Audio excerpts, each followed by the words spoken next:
Welcome to Beyond the Trailers coverage of the 2016 Academy Awards, giving you an in-depth look at the top categories. When it comes to Best Supporting Actress, this is one of the few races, if not the only race, where there isn't a clear frontrunner. Do you have a favorite?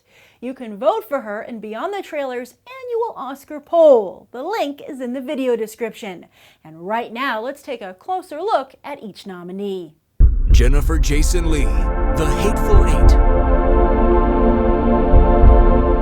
There are three frontrunners for this particular prize, and Jason Leigh is one of them. The ace up her sleeve might very well be Tarantino, who won Christoph Waltz not just one, but 2 Oscars for similarly supporting turns. Tarantino himself is quite the Oscar darling, with many of his actors nominated and having himself won not just one, but 2 Best Original Screenplay Oscars. He's also known for writing unique, meaty roles for women, which are hard to come by still to this day in Hollywood, so Academy voters might want to honor that here. This is actually Jason Leigh's first Oscar nomination, but it's a good year for her, as she's also one of the 3 voices in Anomalisa nominated for Best Animated Feature. Not a bad return to form for an actress who seems to have disappeared over the last few years. But that whole searching for Deborah Winger angle could also work in her favor. Rooney Mara, Carol. In contrast, Mara's role in Carol is pretty darn conventional, which just shows how far we've come as she's portraying one half of a lesbian romance.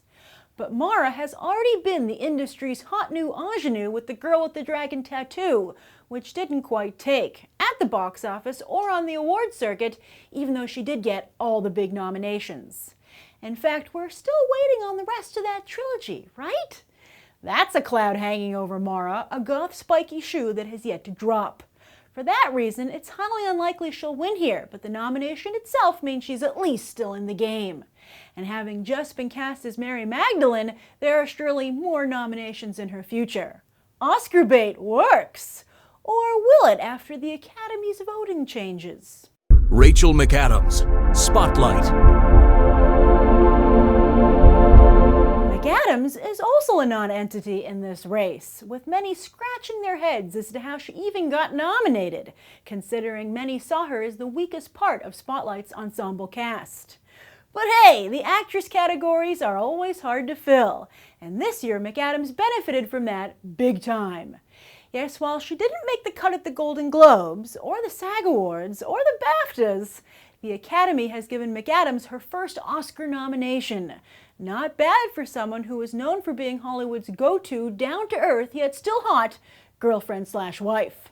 Seriously, ever since The Notebook, McAdams' biggest fans are actually guys, despite the string of romantic dramas on her resume. But perhaps McAdams is capable of more. She first rose to fame for her comedic skills in The Hot Chick and Mean Girls, the latter actually coming out the same year as The Notebook. Maybe this Oscar nomination will open up a whole new career path for McAdams. No, wait, she did just help kill True Detective, and she's already been cast as Benedict Cumberbatch's down-to-earth yet still hot girlfriend in Marvel's Doctor Strange. Alicia Vikander, The Danish Girl. Wrong movie, shouted fans everywhere. Yes, to many, Vikander's breakout role this year isn't The Danish Girl, but Ex Machina, the slow-burn peep show sci-fi flick from 28 Days Later and Dredd screenwriter Alex Garland. Vikander was actually nominated for both roles at the Golden Globes and the BAFTAs, but Ex Machina isn't really the kind of film celebrated by the Academy, for the time being. As for Vikander, she's actually one of those 3 frontrunners I mentioned, because sure, she lost at the Golden Globes and the BAFTAs despite those double nominations, but she did win at the SAG Awards for The Danish Girl. In fact, in comparison to Mara, this is Vikander's first run at being the ingenue du jour, and she's taken off like a rocket. After her breakout role in Best Foreign Film nominee A Royal Affair, Vikander is in the upcoming Jason Bourne flick and Harvey Weinstein's Tulip Fever, as well as opposite Michael Fassbender in The Light Between Oceans from Ryan Gosling's go-to guy, Derek Cianfrance. let's just forget about the Fifth Estate, Seventh Son, The Man from U.N.C.L.E., and Burnt, shall we? The only reason Vikander isn't the frontrunner is criticism over the Danish girl focusing on her character instead of Eddie Redmayne's transgender heroine. But if Focus Features can spin this as a much-needed spotlight on the largely ignored wives of men who decide to become women, Vikander could indeed have this in the bag. Kate Winslet, Steve Jobs. At first, everyone thought Winslet's nomination was ridiculous, and then she won the Golden Globe. That crazy Hollywood Foreign Press Association. But as crazy as they might be, their decision gives winners serious momentum going forward, and they've been known to be king makers and queen makers. Case in point, Winslet just took home the BAFTA. Interestingly enough, Winslet is nominated almost as frequently as Meryl Streep and Jennifer Lawrence during awards season, yet hasn't captured the public's attention in quite the same way. That means nobody's ever really rooting for Winslet, but totally understands when she does win. And she has. Winslet's award shelf is pretty darn crowded at this point, and there's an Oscar in there somewhere.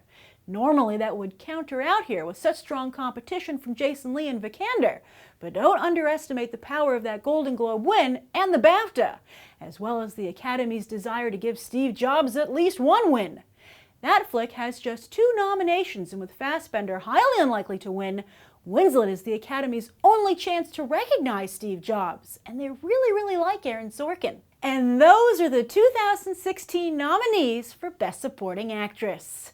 Which of the 3 frontrunners do you think will win? Or do you think there will be an even more shocking outcome? Be sure to leave your comments down below, as well as vote in Beyond the Trailer's annual Oscar poll via the link in the video description. I'm Grace Randolph, and I hope you'll check out the rest of BTT's Oscar coverage right now.